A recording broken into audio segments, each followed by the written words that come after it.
that that's happening. Put, again, your mobile phones to that vibrate. And I thank you again. Is it me, or are there just so many fewer ringtones going off now? I think everyone's going vibrate. Is that right? Because I think that's happening now. But I'm just doing a soliloquy up here right now. This is just going to be a feast of really super cool gadgetry that I think ultimately is going to have a real pragmatic effect. And I think the goal is to find that middle ground, and that's sort of the theme here of technosticism versus techno-evangelism, or vice versa. And I can't think of anyone better to start this whole thing off to something that you guys would never have thought of as something that we could possibly be using, but I can guarantee you that over the next several years, what you're going to hear about from our first speaker this morning is going to be a lot more widespread, and that is, naturally, wearable robots. So, and Tom Sugar is just a terrific guy, an uber geek. He runs the really world-renowned Sugar Lab. It's a top robotics lab at Arizona State University, and we've really been having a great time with dialogue between our two units. Will you please help me welcome Professor Tom Sugar, who's going to be talking about R2Flow2 and C3PToe. Here come the wearable robots.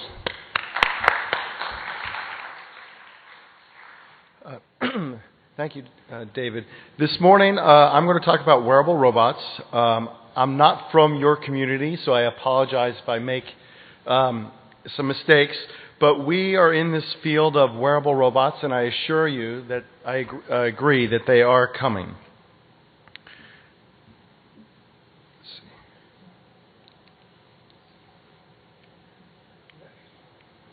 Next. Sorry, the green button? Okay. So what do I mean by wearable robots? I'm just going to start off quickly in the area of prosthetics. So there's many microprocessor knee devices. There's foot devices that on the left that move the foot back and forth. There's powered ankle devices out of MIT. And there is complete hip ankle devices out of Vanderbilt. And so there are very good robotic devices out there as we speak. So I'm going to show you a little bit about the ankle that we've been working on. We've been developing a spring ankle with regenerative kinetics, and I'll talk about that today, about how you can store and release energy in springs. Oop. See if we can get the video to go.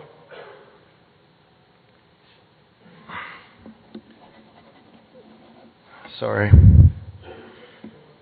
See if we can play the video. Well, this is a video of a powered robotic ankle that allows people to walk. Here it goes. Walks back and forth, and as you can see, it's a very natural gait.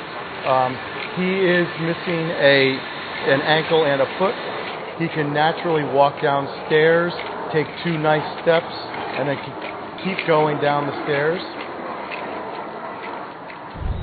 You can walk on inclines. These inclines are changing. And what we do is, as the leg rolls over the ankle, we store energy in that spring, and we use that energy to propel you forward.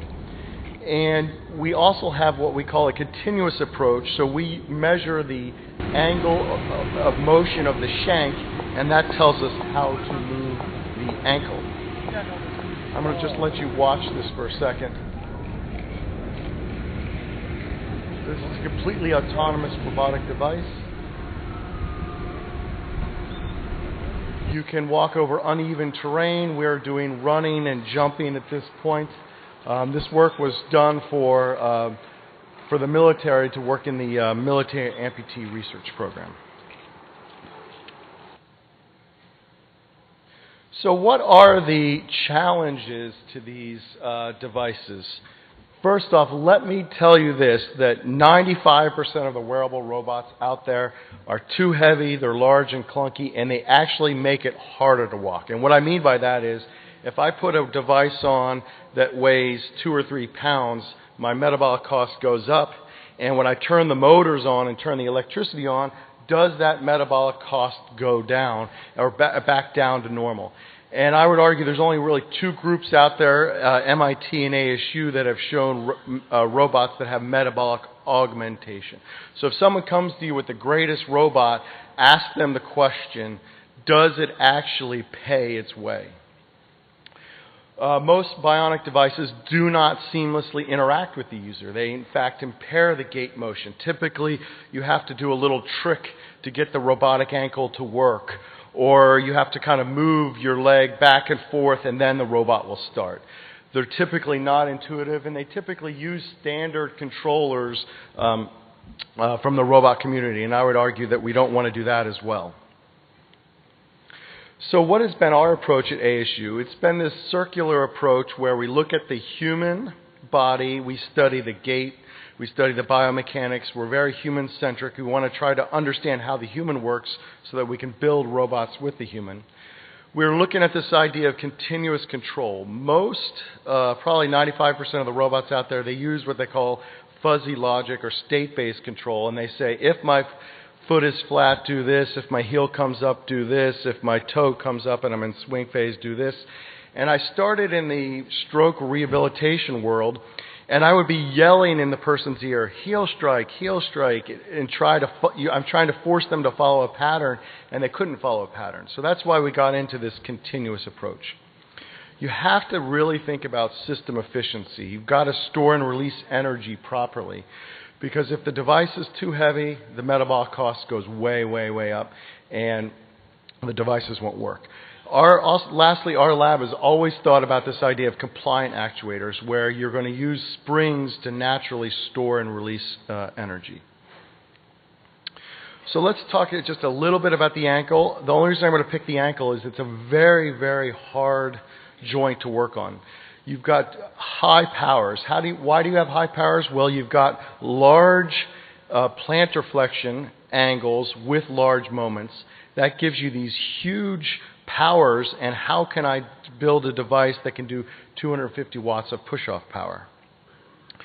And the passive devices, they're untunable. If you look at the middle graph, the torques or moments at the ankle joint are fine. So if you've got a carbon fiber foot, they work perfectly fine. But what they don't do is they don't allow the motion of the ankle joint, which doesn't give you that push-off.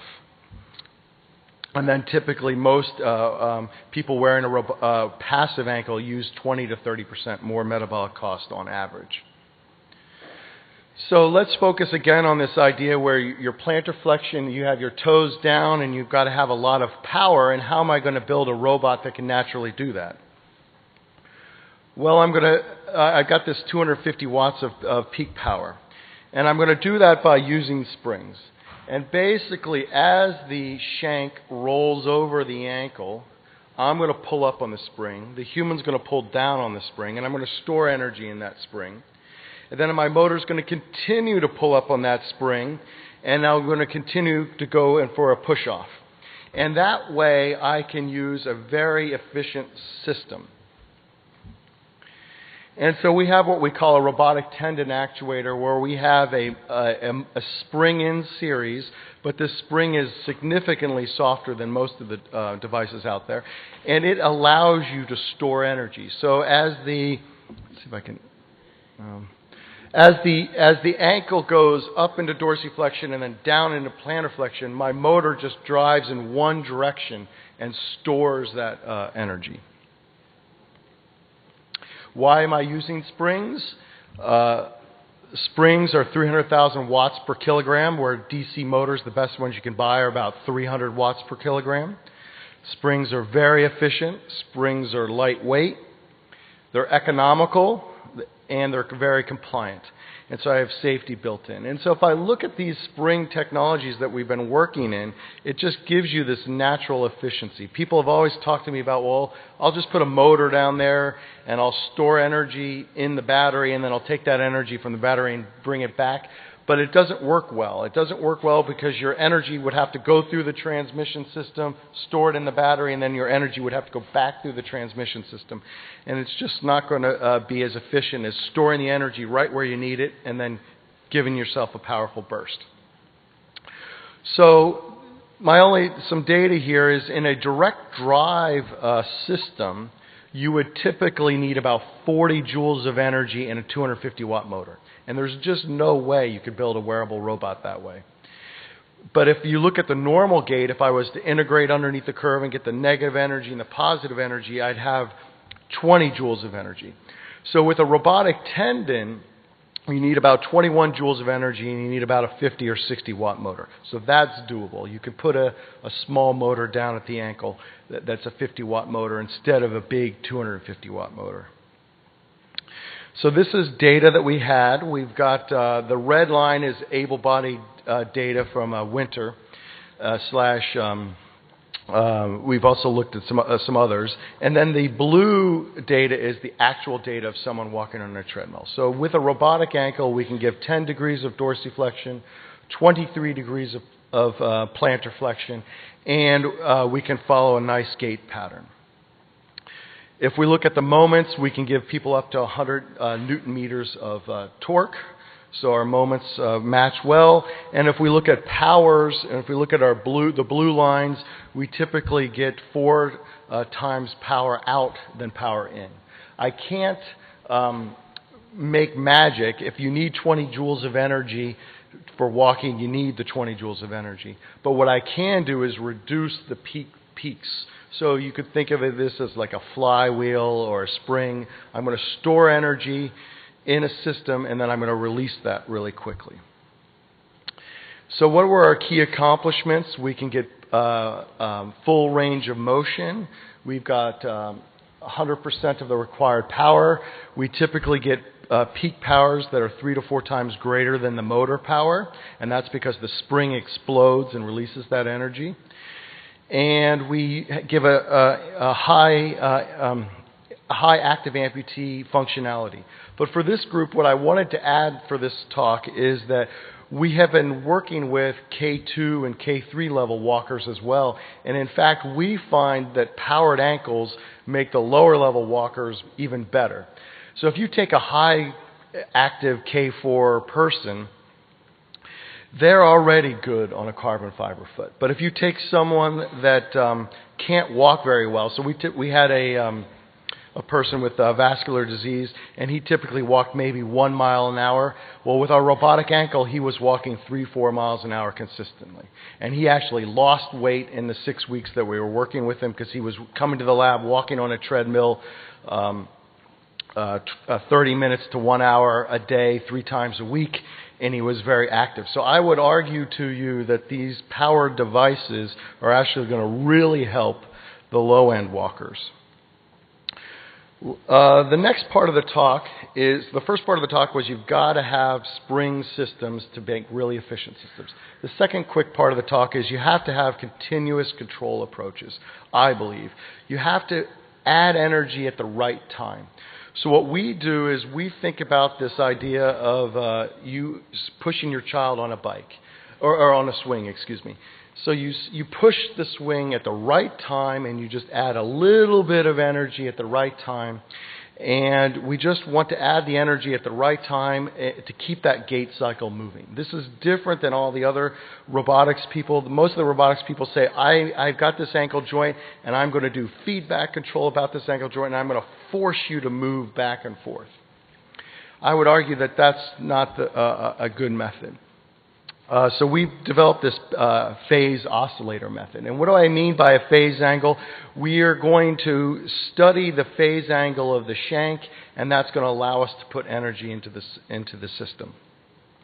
So the phase angle is like an x dot over an x or a theta dot over theta, and that phase angle phi has a lot of rich information. It's got information about velocity and position. And so that's our metronome in our system. So if you saw that video and you saw the person walking naturally, being able to walk slowly, being able to walk fast, it's because we use this angle phi as the metronome in our system. And so this angle phi, we calculate phi, and we can have a hopping robot. I know this isn't a wearable robot, but what this does is it shows I can get right into motion. People can break it, and it gets right back into motion. They can stop it, they can pull up on it, push down on it, He'll pull up on it, and it gets right back into motion. So the question is, can you put energy in at the right time of the gait cycle? And I would caution you, you could try to push a button and get that robot to hop, and you can't do it. It's actually just knowing the phase angle and firing the cylinder at the right time works. So for DARPA, we've been working in this idea then, can we build hip exoskeletons? And I would argue this is important to this community, because if I've got a big heavy boot on my foot, you might want to add a hip exoskeleton that could help people ambulate. So we want to oscillate torque at the hips. We're using a small compressed air tank because we're trying to have people run faster. So this project is the 4-minute mile project at DARPA, and can you make able-bodied subjects run a 4-minute mile? We did have someone run 13 miles an hour with this robot. So this robot was the only robot at the Army that year to show metabolic augmentation. So again, I want to emphasize to you, before you pick out a wearable robot, ask the question, and does it make it easier? So if I had someone run on a treadmill with no device at all, just get on a treadmill and run, you have a certain metabolic cost. If I put about a 6.5 kilogram device on you, or a 14-pound device on you, the metabolic cost actually is lower. So even though you put this device on, it's actually easier to run with the device than without the device. And as I said, there's only about 2 groups that have been able to do this. So here's a video. Human Machine Integration Laboratory. I'm going to demonstrate how easy it is to put on the new Airlegs prototype. This is a soft exoskeleton to help soldiers run faster. Simply clip in the waist strap, chest strap, and attach the leg support strap to the back of the legs. After that, you're ready to use the device. Getting out of the device is just as easy. Now you can hear it clicking every time my heel strikes. It goes click, click, click, click. Now I wouldn't say you want to do air for all systems, but for running, it's quite a good system. As you see, I can naturally translate from walking into running, and that's because I'm just adding energy at the right time. We're the only group in the world right now doing running exoskeletons. So you can hop up, hop down. We've got some videos on the web with the device. So you can see it's right in phase with the user. So the robot is running back and forth. And as I said, even though you're wearing about 7 kilograms, it's easier to run with the device than without the device.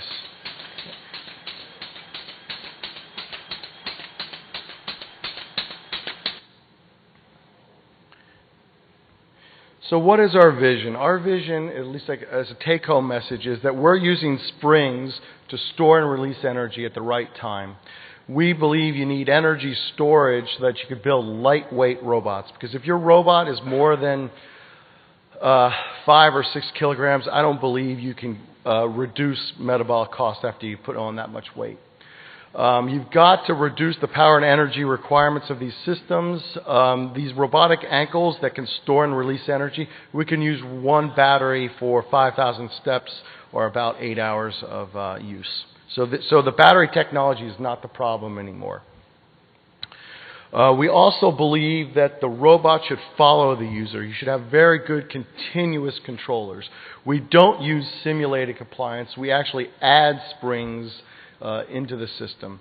We use continuous control approaches because I believe you want to use some type of phase angle or some type of continuous approach instead of this state logic, because most of the time with the state logic you have to do these funny little things to get the robot to start. And we're not restricted to studying joint control. Most of my colleagues to say you've got to study the joint motion and you've got to control that motion. But if anyone who's done gait work, when you get on a treadmill, your ankle motion is not perfect. There's huge standard deviations, and you're on a treadmill. And so I don't believe the human being controls the joint perfectly. I believe the human being pumps energy into the gait cycle at the right time. So we're going to show off a device on Saturday morning's demonstration. We've got an ankle orthosis that we can talk about. It uses that same robotic tendon technology. but basically it allows you to walk naturally. It's got a backpack that's got motors and springs in the backpack and then cables down, and it allows you to walk naturally. So I'll stop there.